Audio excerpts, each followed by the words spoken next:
José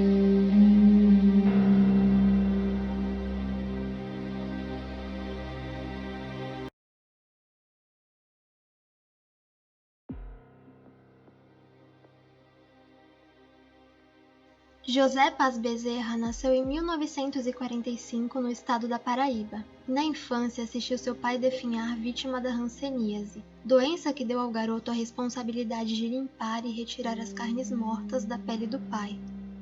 Após a morte dele, a mãe de José teve que sozinha garantir o sustento dele e de seus irmãos, e para isso ela acabou recorrendo à prostituição. Esse fato o envergonhava e o revoltava muito. Ainda mais porque ela acabava o levando quando ia atender algum cliente para que seus vizinhos não desconfiassem. Por muitas vezes presenciar as atividades da mãe, a sexualidade de José acabou por aflorar muito cedo.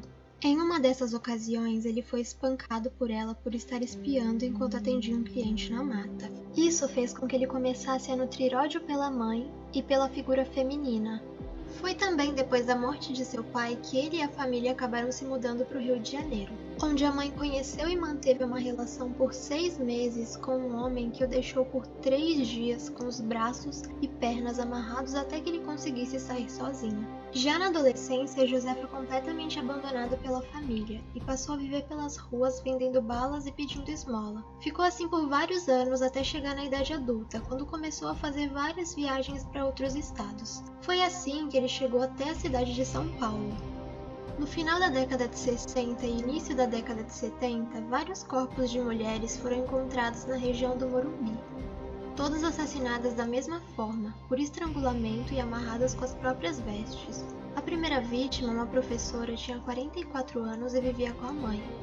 No dia 8 de outubro de 1969, saiu por volta das 3 da tarde para pagar uma conta e nunca mais foi vista com vida. Apenas 10 dias depois, um funcionário de uma empresa de reparos avistou o corpo de uma mulher dentro de um matagal e prontamente comunicou à polícia. Os investigadores, ao chegarem no local, acabaram encontrando mais um cadáver de uma mulher desaparecida. O corpo da professora estava em avançado estado de decomposição, completamente despido, com braços e pés amarrados e a boca amordaçada com as próprias roupas. Além dela, mais 6 corpos de mulheres foram encontrados, todos dispostos da mesma forma ou de maneira muito similar. A polícia notou também que alguns itens do vestuário das vítimas haviam sido levados. Iniciou-se assim a caça ao homem que ficaria conhecido como o Monstro do Morumbi, e que àquela altura era o assassino mais procurado de São Paulo.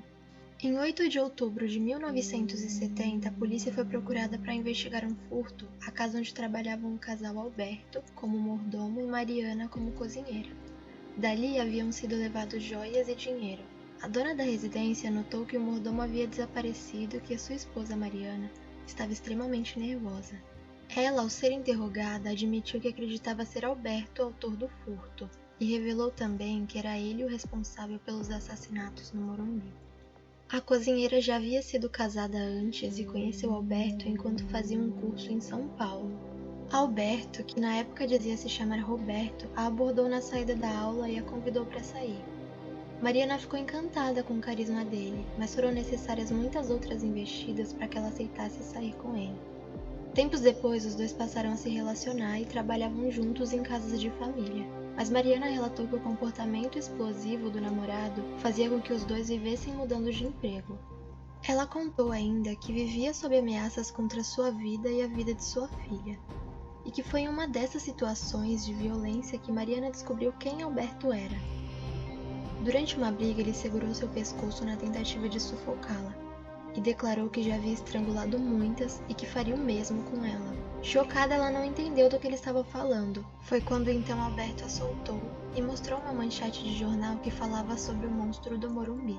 Mariana, apesar de conhecer o temperamento violento do homem com quem estava se relacionando, jamais imaginou que poderia ser ele o assassino que assombrava a cidade. Ela passou a viver com medo e acuada até o dia do furto na casa dos patrões. Após o depoimento de Mariana, a polícia achou que seria mais fácil prender Alberto, mas naquela altura ele já havia fugido do estado e seu verdadeiro nome nem era aquele.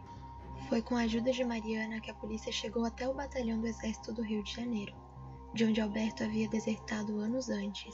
Durante as investigações no Rio, eles chegaram até a verdadeira identidade do monstro do Morumbi, que não havia sido batizado como Alberto ou Roberto ou qualquer dos vários nomes falsos que ele usava. Seu verdadeiro nome era José Paz Bezerra. Ele usava pelo menos 7 identidades diferentes e tinha uma longa ficha criminal. Eles procuraram por vários meses no Rio de Janeiro, mas todas as tentativas foram em vão.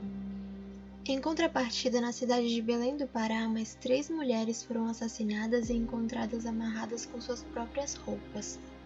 Foi a amiga de uma dessas mulheres que acionou a polícia após encontrar com um homem que havia sido visto com uma das vítimas horas antes do desaparecimento dela. E assim, José Paz Bezerra foi preso pela polícia do Pará, onde ele vivia com uma mulher que teria sido uma de suas vítimas, mas teve sua vida poupada após prometer que sustentaria sem fazer questionamentos. Na cadeia, José tinha o hábito de enfiar pregos nos braços e de se mutilar. Ele não permitia que ninguém fizesse qualquer tipo de tratamento para as feridas, e chegou a quase perder o braço por uma infecção. Depois de quase 3 anos no presídio em Belém, ele foi encaminhado para São Paulo para ser julgado pelos assassinatos cometidos lá. Foi condenado e cumpriu 30 anos de sua pena, o máximo permitido pela justiça brasileira.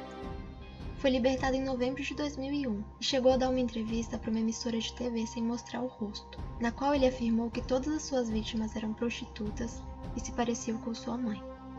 Atualmente não se sabe o paradeiro dele, apenas que está livre e entre nós.